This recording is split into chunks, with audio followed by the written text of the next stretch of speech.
like for us to go ahead and get started, even though we may have some coming in a little bit late, but we have such an important topic I wanted to be able to get into it. Welcome to the Center for E-Learning Professional Development session. And today's session is presented by Jane Strudwick, Director of Scholarly, I just said it, Director of Scholarly Communication with the FAU Library. And we felt like the idea of copyright is such an essential one for all of us. And we wanted to have, I realize there probably is not really a definitive what it is and what to do, but we felt like if we follow the library guidelines for how to proceed, then we're on the right track. Thank you for joining us, Jane. Thank you.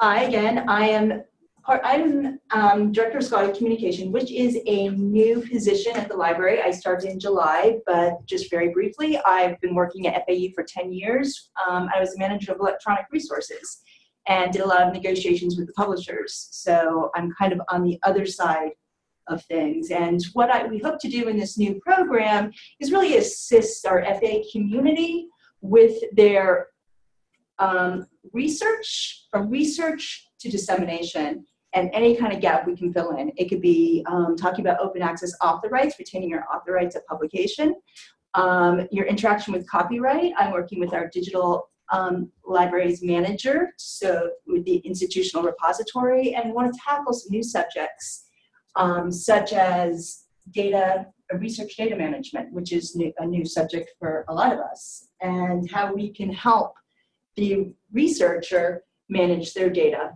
And actually, research data management also has a lot to do with copyright too, which I will not get into because, yeah, that's something else. So that's a little background of what I am doing and hope to do in the future. And of course, this is our disclaimer. I'm not a lawyer. I don't want to be a lawyer. I don't think and I'm not a lawyer. So this information is about copyright and is only for educational purposes and does not substitute for legal advice from counsel. So disclaimer, disclaimer. And I might reiterate that throughout the presentation. I'm describing the basics of copyright as it pertains to online teaching. Copyright is huge. It's copyright as the creator, and the copyright as it pertains to the user, which is what I'm going to focus on. And I'm also going to focus on the materials that you would most commonly use online. We're going to identify what's a public domain and licensed learning resources and what that really means, that interaction between copyright and licenses. Licensing really speaks to reuse. And access additional copyright resources. There is a slide with additional resources at the end. So think about, what was your last question about copyright? It comes up when I did this presentation. I was like, wow, can I use a picture of Bones from Star Trek with that quote? Yeah, no, I can't, because I couldn't find anything that I could reuse. How about anybody else? What was the last question you had about copyright? My last one was about like faculty members that make their PowerPoint and use all these pictures from the internet. We have to go through and delete all those pictures, you know, with putting those things online. Are you putting them openly online or behind the blackboard? Okay, we'll work that out. We'll come back to that. So that makes a difference? Yes. Okay. If it's, and what the picture is, it's individual for each picture. You know, there's a different right for each picture that you have. If you're, because everything's public domain, you don't have to worry about that. And just Google images, people go and snatch stuff. Yeah, we'll talk about that. we'll talk about that. And what I really want to work on too is kind of the low-hanging fruit of stuff. If you don't have something specifically that you have to put on there, like the stuff I have, this isn't specific. This is domain. I don't have to do this is open access. It's free, completely free. I don't even have to put an attribution on it. So I found something specifically for that, so I didn't have to worry about it. And that's an example. I have some questions from our virtual attendees. Oh, sure. First question is,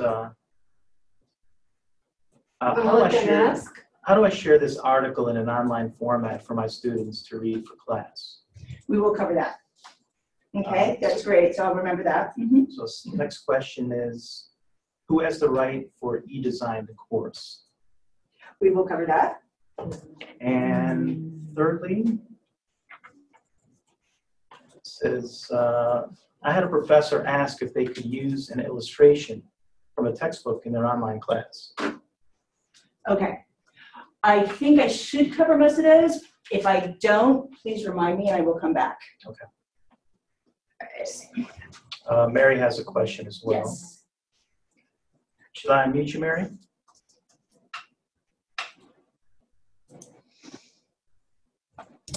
Go ahead, Mary.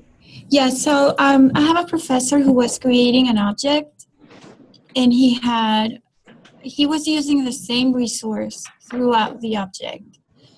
So the object was an animated slide presentation, and he asked me, do I have to cite my source on every single slide? And It is a good question.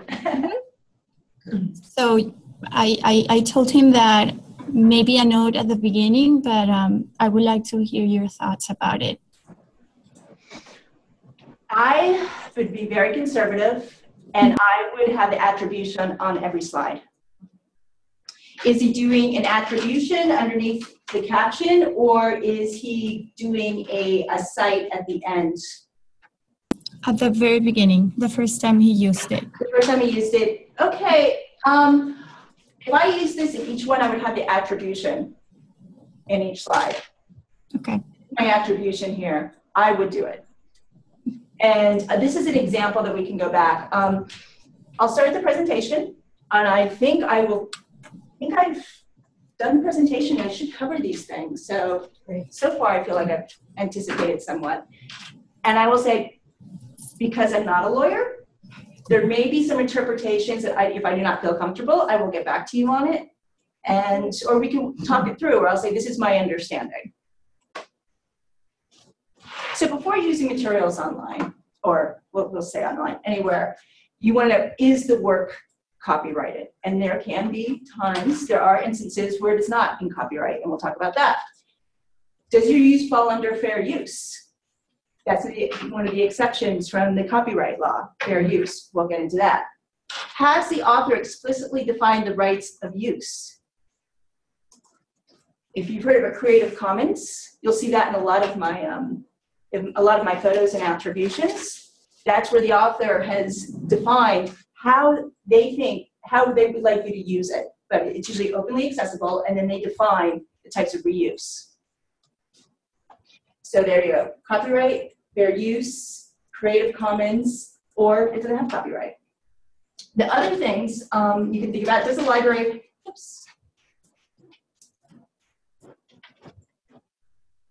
does the library have a licensed version? It still can be in copyright, but it's a different way how you use it. I believe there is that question about the article, and we'll really come back to that when we're talking about going to articles and text. Can you confirm the copyright holder? We were deciding, especially this is a big thing in images. If you can't use it through fair use, if it's definitely under copyright, there's no author, there's no explicit terms of reuse, you need to get in touch with them, and you have to use that object. You have to use that work, rather. You would want to get in touch with the copyright holder. That gets really, really difficult with images. Who is that? Yeah. That's difficult. And then request permissions or identify alternative works. If you can't find that copyright, if you can't find the copyright holder and get the permissions, you might want to use something else. Just make your life easier. Okay, and that's going to be the basic, the presentation. So yes, Okay, if you have permission and use it, you still have to cite it, right? yes, you should always attribute cite. Always. I would say two things: link when you can. Okay. Cite. Give an attribution images anytime you can. I'm not sure if this is a question or a comment, but would you say it's correct, just to help out anyone who might be watching and wondering, well, why do I really have to worry about this so much? Would you say it's accurate to say that in the online environment, they're coming after people more than they would, ever did with, in the classroom in person? Yes, you have to be a lot more careful. And I would also say what you usually should say at the beginning of all of these presentations, not everything that's educational is fair use. It's not commercial, it's fair use, so I can use it. Don't get that out of your head. And the other thing, which just because it's on the internet, it's freely available. And we all know that's not the case, right? Right, yes. So, yeah, it's basically I'm not going to get into copyright history, mainly because I can't. But as we know, it was a good idea way back in the beginning. It was really a way to encourage creators to create. And then, especially with the digital age, it got a little bit more restrictive. But this is the general. It's really to give rights to that author, composer, designer, to print, publish, and sell copies of his original work. And ownership, and I think this will answer a question. The author is usually the owner. The one really, really obvious one is in scholarly publishing. You did all this research and you're going to publish and sell, or Nature or Science, high impact factor journal wants to publish that. You're new. You're like, oh my, that's great. And they're like, sign here, sign here, sign here. Copyright is now part of the publisher, especially the big guys. And they're the ones that decide reuse, which is would all be fair use. And then it's going to be behind a paywall.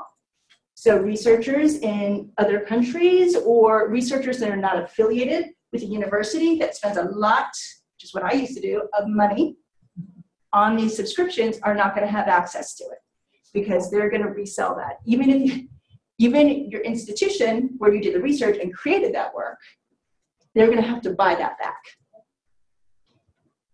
I had some extra open access suite bookmarks, and we can talk about why we want to get our research back. But so in that case, the author signs it away. Are you saying that I can publish something, and because of that, even I cannot have access to it? If you sign your rights away, you don't ever. There's other options. A lot of folks, because they are so desperate in academia. I mean, again, science ain't gonna play. They're going to take those rights, and you're like, okay, whatever you want, take my arm. That's okay. I need that publication. I need the PMT. So that's one example. Works for hire exception. I think this might go for one of these. I'm not going to be very explicit in answering certain questions. Works for hire. If you are working in a company and they pay you to do, and again, this is generally speaking, to do a work, they own that work. Now, with higher education and FAU, there's a few exceptions. There is a works for hire rule, and I believe I wrote this down because I knew I was going to get this question. And I believe these classes that you design fall under works for hire and are property to FAU, but I believe there is a policy online, and I have for distance education policy that will talk about that. And if you have any concerns, if any of your classes or any of your course materials, if you want to go sell them or take them with you, you better talk to either your department or general counsel about that. Now, there's one thing in academics that is true of FAU and commonly true, is traditional publishing is yours, of course, before you give it to the publisher. So your articles, your books, those are not traditional works of hire. But a lot of times, courses that you create, and again, the policy here is, let me see if I can find, I wrote that down, because you would want to look it up. And when your faculty design these courses, are they told who has ownership, or is it discussed at all? It's in the policy though. We don't discuss it in here. Right. If they have a question or concern, they are directed to the department. They would direct it to the department, and also there is a distance learning scopes and policy. And I would also say, I don't know, with onboarding for faculty, not just here, but it is discussed, it's in collective bargaining, and there is an intellectual property policy online. And again, any concerns you have about this, you talk to your department, you talk to your general counsel. But anything I said is what I saw online. That is a memo. And it's actually Distance Learning Scopes and Policies, July 2015, page 5 and 6 specifically. So those are some exceptions, and I think that answered one of the questions. This is very sensitive. I keep. Yeah. Well, we knew it was going to be a hot topic. Oh no, I was just talking about the little clicker thing. Oh, that is so. Oh yeah? Copyright is author rights include kind of what we talked about, what copyright is. As an author, as a creator, and think about yourselves as creators as well, because you all are. The right to make copies, prepare derivative works, new editions, whatever, publicly distribute, display, and perform the work. And in the case of digital sound recordings, perform works over digital network. And a little disclaimer about me, I really come from the journal text world. And as I get more into this job, I really want to understand more about the humanities and copyright and reuse for our professors as it affects the humanities and performance and art and so forth. So I do tend to go more to text. Am I doing it? Ooh, and the works covered: literary, musical, dramatic, pantomimes, and choreographic works, pictorial, graphic, and sculptural works, motion pictures, sound recordings, architectural works. And you know, the duration of copyright, it's just keeps getting longer and longer. Life of author plus 70 years. Keep in mind, for joint work, 70 years after the death of the last author. And then for works of higher, 95 years from publication. 120 years from creation, whichever expires first. Now let's talk about public domain. This is a work is a creative work that a public domain work is a creative work that is not protected by copyright and which may be freely used by everyone. Pre-1923. After 1923, rules get really goofy, and it's really difficult to really pin that down. And there's a lot of tools online, a little slider, so you can check and you can look and put in the work, and they can tell you approximate if it's out of copyright. And this is really a public domain, but when copyright never really existed, it's all works created by the US federal government. And I will add, when I was talking about signing away your research and your rights to the publishers, I'm sure a lot of you have heard, especially if you're in the sciences, a lot of federal funding agencies now require that work that comes out of that grant is freely accessible. That's another reason a position like mine is now existing, is to make that happen. And we'll come back to that. And these are some really that you know that you can go in, some resources where you can go and you can get public domain resources if you're just looking generally. Howdy Trust came out of Google Books, and it's a partnership with research libraries, Harvard, MIT, to really get the metadata together for these Google Books and that were contributed by these universities to Google Books. And there's some lawsuits with that too, but Howdy Trust is available, howdytrust.org. It's on all of our library pages, and we're actually members of Howdy Trust. We support Howdy Trust. FAU, the libraries do. We pay to support it. So what you can do with Howdy Trust, you can go in and you can find public domain books. And you'll also have access to books that were one of the other universities, because we're doing this as a consortial deal, has a print copy of it. So therefore, we can get an online copy of it, but you wouldn't be able to download it.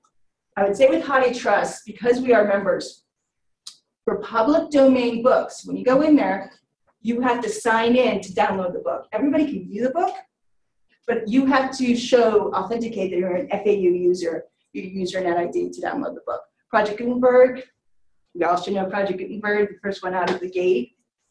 They gave us the promise of everything free online. Google Books, of course. And I wanted to put, again, Creative Commons, and I'll define it later on, but there's two symbols with Creative Commons resources. One where somebody is saying, this is out of copyright. I know this is out of copyright. So that's, and this, I'm the owner of this resource, whoever put this online, and I don't need attribution. It's publicly available for anybody. That's why there's no attribution. Now, we also have, do you want to use something? The exceptions. And this is where things get a little tricky. So you know it's in copyright. And we do have these 4 factors. This is all determined by case law. It's all determined, there's no cut and dry of how to apply this, and that's why it gets really tricky. And this is where I'm not going to say this is fair use and this is not. I will not say that. Same with the Teach Act and these exceptions. It's really up to the instructor to make these determinations of if fair use falls within these parameters, these 4 rules. It doesn't have to fit in every rule. And most of the advice given, you're not going to go into the copyright pokey if you do everything in good faith. If you do your 4 factors and if you document the work that you did, your due diligence, you should be okay. I was reading somewhere too that an institution said, I forget, they actually had a copyright policy, I forget which institution. And they said, well, we will defend you if somebody comes after you if you show good faith of, following these arts. But if you just it's like, I don't really care. I'm just going to throw, a picture. I'm going to take Mickey Mouse. Don't ever do this. Don't mess with Mickey Mouse, the NFL, and there's a third one, which is like, I think it's probably the Martin Luther King estate. Just don't do it. They're not, if it's just blatant. I mean, I've had, in my other position, I've had publishers call me and say, you're in violation. So one of your professors has a PDF of the article open on the website. You have to sit there, you have to track it down, you have to pull it up. I've had lawyers calling me from my other position, from other uses. So this stuff happens. Anyway, so the factors of fair use are, and when a judge is going to evaluate this, what is the purpose and character of the proposed use? What is the nature of the works being used? What is the amount of work being used? And the effect of the use upon the market for the copyrighted work. I thought I was going to be able to, I didn't put it on the slide because I figured I'd remember it, but I didn't, so I have it written down here. I'm going to do some examples. So what is the purpose? And what's really going to favor fair use, a positive fair use evaluation? You're doing it not for profit. That's your use. It's not for profit. It's teaching. It's research scholarship. It's commentary and reporting. Parody, and it's transformative. The other, what is the nature of the work to be used? It's going to really favor fair use if it's factual. It's very hard to make fair use argument for creative works, short stories. Very difficult. Only, and this is very, very important, only as much as it's needed. If you have something copyrighted, you have a poem or something you want to put on there, or if it's a chapter, just what's needed. Don't do the whole entire, obviously don't put the whole book on there. I just need this piece of it. And there's rules of thumb, the 10%, the 20%, but, and only used for a limited period of time. Take down those PowerPoints after the class is over, even if it's in Blackboard. Take it down. You don't need it. You're just keeping it for that class. Because you're saying it's educational, it's just for that particular course. It's needed for that course. It's needed for educational purposes. That's what you're using it for. Take it down when you're not, so other people can't get into it. And sometimes, oh, I'm sorry. No, I guess a couple of you couldn't see where you were pointing when you were talking about the symbols, which was which. Okay. Are we back to the previous one? This one? Oh, I'm sorry. Yes, it was the one with the 0 and the line through it. Mm-hmm. That is when an author says it's a creator says it's okay, anybody can do whatever they want with this work that I've just created, this photograph. Do whatever you want with it, assuming that they have the copyright and can say that. And then that with the see-through, it means somebody saying that's in the public domain. It's a government work, or somebody, and this is through Creative Commons attribution. There, somebody is saying, is putting a work out there and saying, good faith, I know this is pre-1923. I do have a photograph here that I'm using that was a little odd about that. I'll show you how I decided to do an attribution for that. They're good. Does that work? Okay. All right, so that's fair use. And did I do the effect? Okay. And what is the effect on market or potential market for work? And that can be really tricky. Users own lawfully acquired copy, first of all, and no effect on the market. What the libraries live in fear of, and we're getting away from our fear, is the Georgia State case when Oxford University, Sage, and I think there was a third one, that sued Georgia, University of Georgia, for infringement in e-reserves. It was e-reserves, not course packs. Anyway, after many, many, many years, the last ruling just came out in 2016, I think it was 2012 or 13.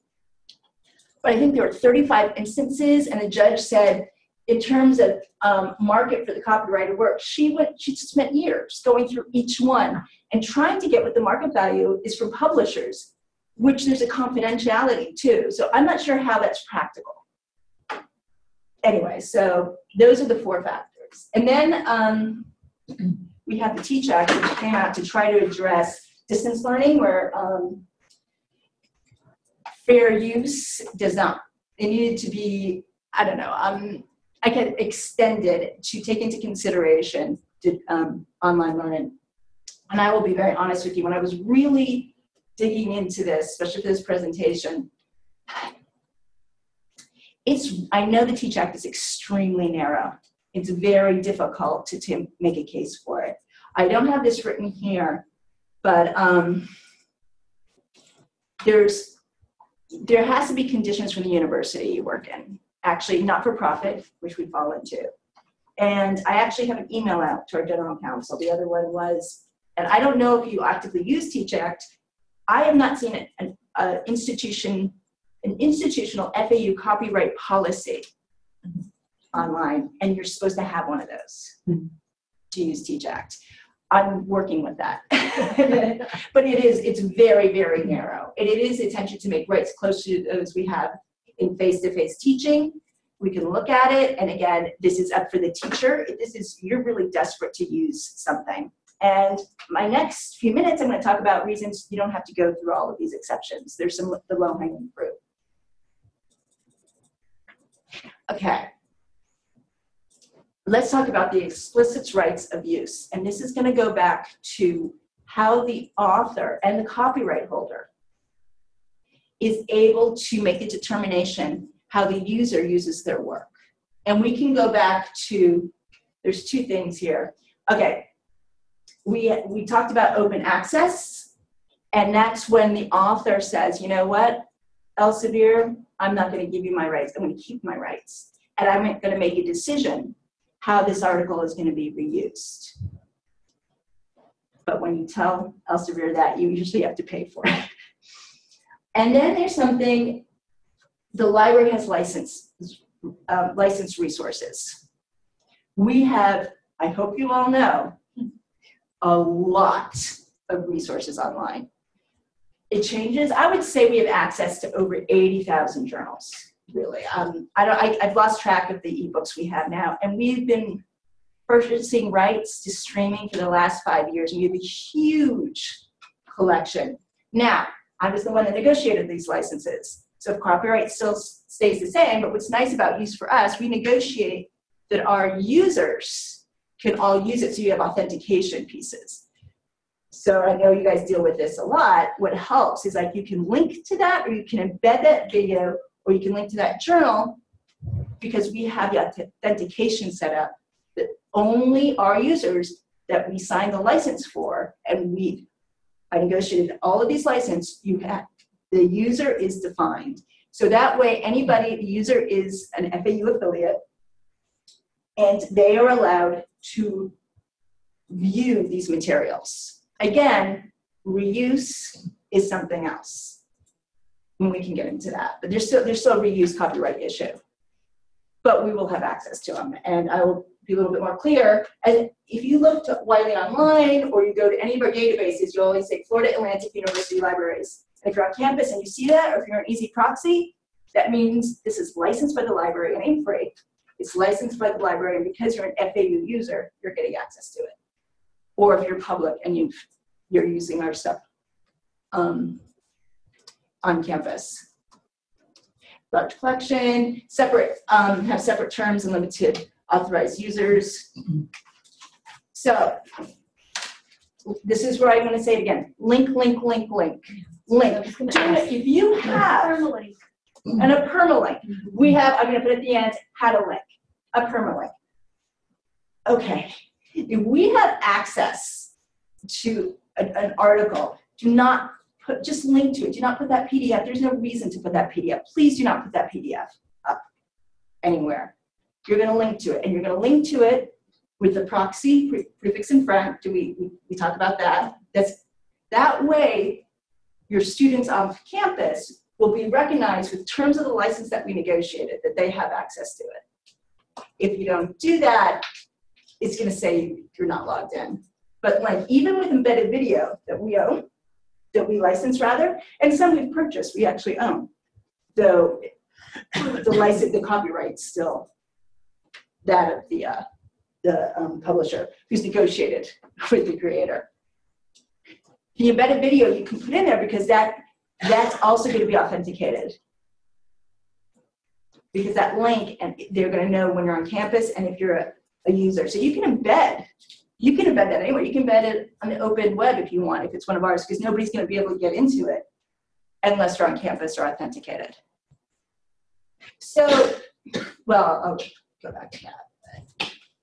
And then again, we're going to talk about, so you recognize what a FAU resource is, and what is a CC license? It's Creative Commons, and this is a type of license where, going back to open access, going back to you as a creator, you create something and you stipulate how you want it to be used. And what Creative Commons does, and I'll just read this, it allows you to share your work by providing a simple, standardized way to give you permission to share and use your creative work. It's very simple. I've never done it, but it seems very simple. I see it now, you'll see a lot of PowerPoints with people, maybe the next one I'll have I'll have a license on this. And it allows you to legally use some rights reserved, music, movies, images, and content all for free. And we'll see how it works, not as the user too. And these are the 6 main licenses. This is, even if you do something open access as your article, or if you put something online, you choose you could choose one of these. This from the most open to the most restrictive. And you see these, how many people have seen these? Yeah. Do you use, is it meaningful to you when you're just making decisions? Because it should be.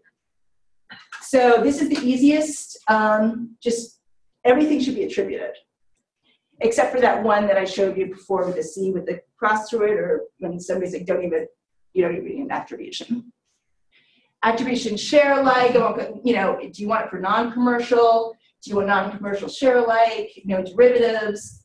And this is the most restrictive. Yeah, so if you're going to Klaus One, a very famous open access journal, all gold, all open access. It's not some open access, some not.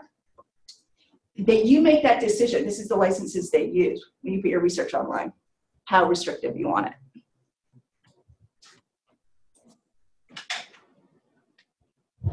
And here's some open accesses and text resources, just general ones. You can go right into the directory of open access journals, and that's all. But each article will be governed by its own license, according to the author. Institutional repositories are open access. We have one here, but you can go into, if you go on to our SearchWise, it's probably, most of them are indexed by Google, hopefully. And these repositories, like ours, is where our authors, the FAU affiliates, the university affiliates, put the research they're allowed to, they put it into a repository. But that's a whole set of what the publisher will allow you to put in there or not. But those are good things. Those are good places to get open resources.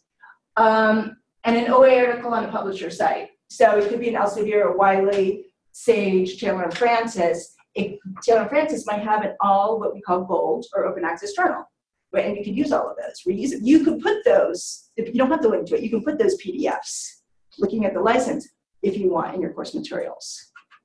So how do you know with an OA article on the publisher's site? I have an example. Usually with an OA article, this is the international OA symbol, but I don't think they use it on all publisher sites. It could be an unlock. I was going to do an example of it, but they're all different. It might just say open access. More and more on Web of Science, I think on, because I was just looking at Science Direct, you can actually filter by open access. You do your search in Web of Science, on time, and then you can filter by everything that's open access. I actually do that a lot, so I can monitor who in who at FAU is taking advantage of open access. It's pretty apparent, but I'll show you. I have a slide of an example of that. Now, and I know e-learning is really thinking about this too. It's really come to the fore. Are open educational resources. We have the open ebooks, Directory of Open eBook, Access Books, the Howdy Trust, Gutenberg, OA Open, but we have things like OER Commons, OpenStax. What are those? These are these new initiatives where they're open textbooks. So professors are creating these, or they're being created, and they're openly available.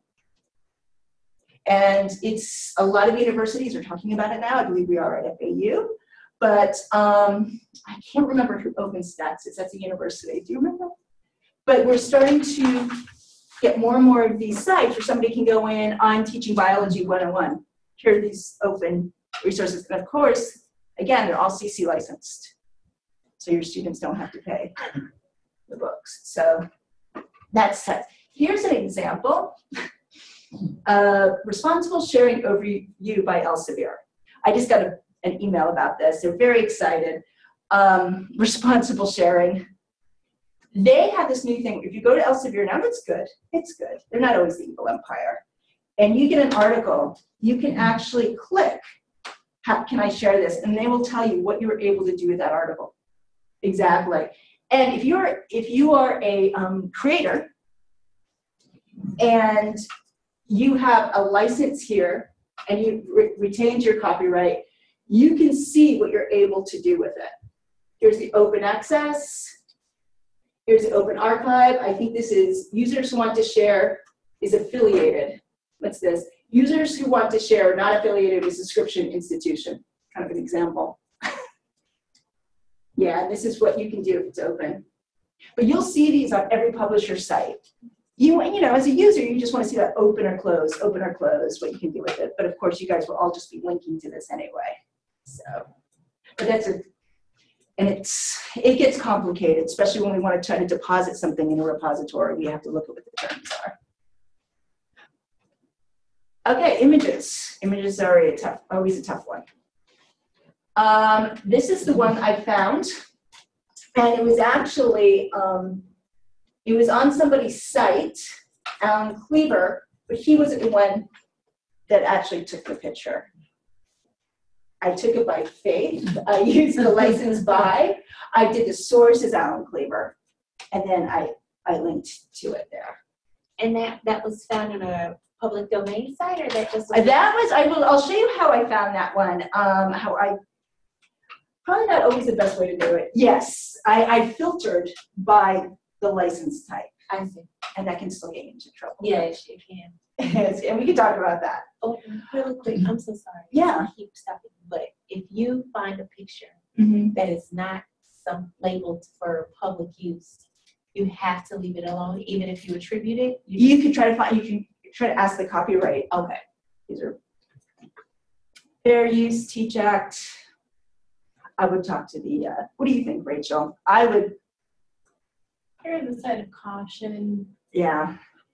Maybe start with that and then kind of branch out from there, start learning how to navigate all of this stuff, which I know I've done it myself. I've thrown things in from Google on presentations, and we probably all want to just kind of backtrack, start from scratch, and then go from there. And I would say too, and we have our licensed ones too, and where you're going to have some photographs if you're teaching architecture, or if you're teaching certain things. We have Art Store, we have Archivision. We license these things. And again, they are, I think Archivision said you have to look to the terms of use on that site. Mm-hmm. And they said you could use it in a PowerPoint, but you have to take it down.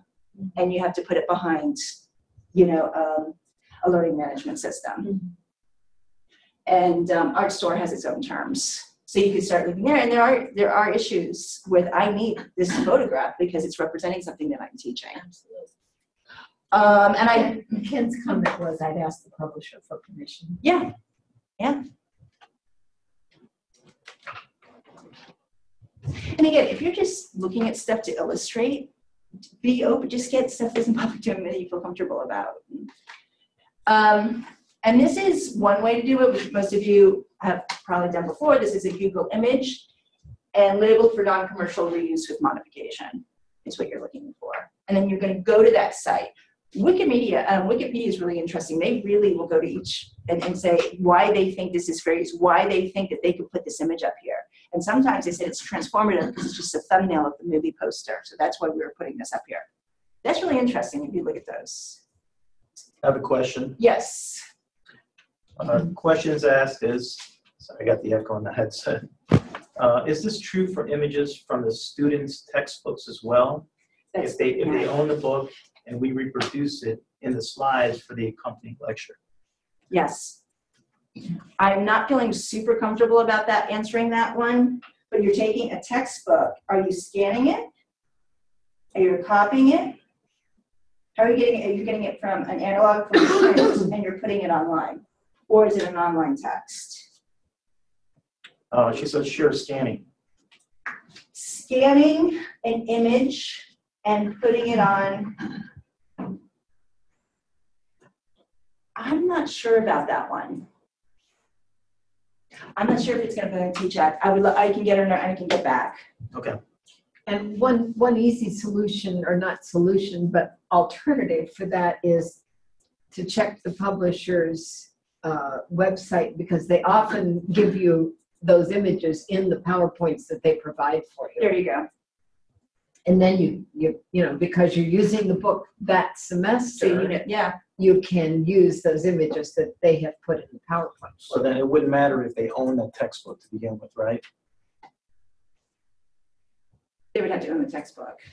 First use, they'd have to own the textbook. If they own it already, then what? As the student? No. Okay. No, I would, if it's something the publisher has provided the instructor through the instructor materials, then it's all okay. Yeah. For that, as long as you're using that same textbook. And it's okay to scan it. And what are the terms of when you scan it and you put it online? You're putting it in the Blackboard.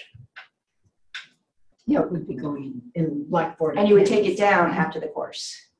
And that's not anything that we have actually promoted per se, but we need to do that. And taking it down after the fact. Yeah. Because we had, when we, getting into videos, everybody's like, okay, we have Netflix a few years ago, and I'm almost done, this is my last bit. And, Netflix, everybody expects streaming. It took a very long time for institutional licenses to be possible. And when we first did this years ago, there was no IP access, authentication access blanket site. We had to have each video linked to a specific course in Blackboard and document who was using it, how long they were using it, and what class it was for. Another teacher couldn't even use that. They've changed a lot, and if people have used Digital Campus, I don't know, that's a very interesting one. Digital Campus, we started using them because they were handling studio movies. I'm talking Fox, Disney, or we could not get access to this. And when we started working with them, it was really each individual license. We had to, again, document everything and put it online and make sure it was taken down from Blackboard. Now they've negotiated with everybody but Disney, where we can now have an institutional access. We don't have to do that, and we can do, with an easy proxy. I mean, but streaming's been is changing. In the case of taking down, this is what I'm getting at. The course is over. Yes. The professor comes here, and we course copy. Would that period be considered as taking down, and then immediately you will publish it because students have to start to register. So if I'm teaching that course back to back, fall and spring, I think how to do it with e-reserves. There's really no. We have to do it in e-reserves. Yeah. Okay. So you're saying, yeah, you're gonna have this course, then you're gonna have the course again. Yeah. Back to back. Yeah. So there's really no. Okay, I take it down. And through the break, and then I put it back up.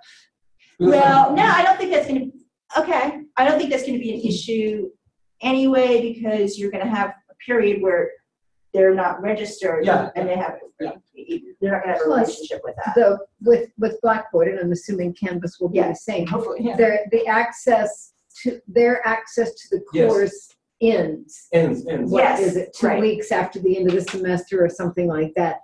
The students then no longer have access to the course. So you might be a point because it's up there, but nobody's having access to it. Good. Yeah. Legal counsel question. Yeah, and I would, again, these are all things that I'm thinking about this because I want to start thinking about policies going forward and how we, because technically before you leave on the way, the course should be there for people to register. But as she says, as Julie said, there's a period of time when no one has access to it. Yeah. Right. And I don't know how we do it with the reserves, but that's the same thing where they can only have them up for so long. Right. Yeah. I was just going to say with video, of course, not everything on YouTube. I'm going to finish up. Just because it's on YouTube doesn't mean you can use it. They do have terms of use on there, so look at the standard terms of use. You can also filter by reuse. I would just say we have so many streaming video. If it's documentary, and I think there's other clips of videos that you would want. Again, if it's a known item, if it's a documentary, if it's something that you need to show, see if we have it. You can look it up and search-wise the catalog and learn it by streaming video. You can go to our streaming video databases. I actually created this way back when e-learning started. And I sat down and I met with them all. And the first thing they talked about when we started the streaming databases is like, okay, I can create a page for you. Oops. And thank you. Really quickly, digital campus, what I talked about. Contact, if there's something in DVD, you had an in-person class and you want to take it online, talk to your library liaison, the one that buys things for you, or anybody at the library. If you don't know who your liaison is, just get in touch with somebody at the library. They might be able to get the streaming rights for you. And we can get it. We do that. We've done that before. It's just like easier of us to rebuy it streaming. Sometimes we can't because you've got a lot of videos funny and you get a lot of little producers, and tracking that down can be very difficult. And I know my colleagues work with e-learning, like who tracks that down. We get questions like that quite a bit, but really ask us. And no, I would say this is a little controversial. I would not, we're not going to rip it, take the DRM off and put up a piece of it because it's under Teach Act. Yes. Maybe other folks have a different view of that, but a case-by-case basis for everything. But we can buy stuff. We can rebuy stuff. That might be the easiest way. And same with ebooks. And again, you can embed and link, and we'll all be authenticated. These are the FAU libraries copyright information, but what's really good about, especially the research support copyright, every library copyright site, it just links to the Stanford libraries and all these tools. They don't tell you the answers to these questions. No site's going to do that. I wish. But they will give you tools, and we have a lot of the tools. A slider, is it still in public domain, fair use checklist, all kinds of tools. And where you can get permissions, how, permission forms, all of that. And we'll start building that up, but all we would do is link out. There's some really wonderful resources out there. We have a LibGuide on copyright for images. Again, of course, you should know our FAU Library's electronic collections to find the stuff that you're going to link to. On streaming videos, digital campus, how to link to library resources, as Rachel said, the best practices for that, using your Perl, and then link to non-library resources. And the money. Oh, 3 minutes after. This is me. I know I couldn't answer everybody's questions. There's a lot of, please email me if you did not get anything answered specifically or if you have some more, because I'm learning myself. I'm teaching the rest of the librarians, and I want to know what we need to understand, what kind of materials we need to create for you, what kind of workshops, which we want to start doing that. And this is just the beginning of all of this, and I really need input. Do we need a copyright policy, university copyright policy? Do we need to work on e-learning with that? So thank you so much. Thank you. We truly appreciate your shedding the light on it. Well, Thank you.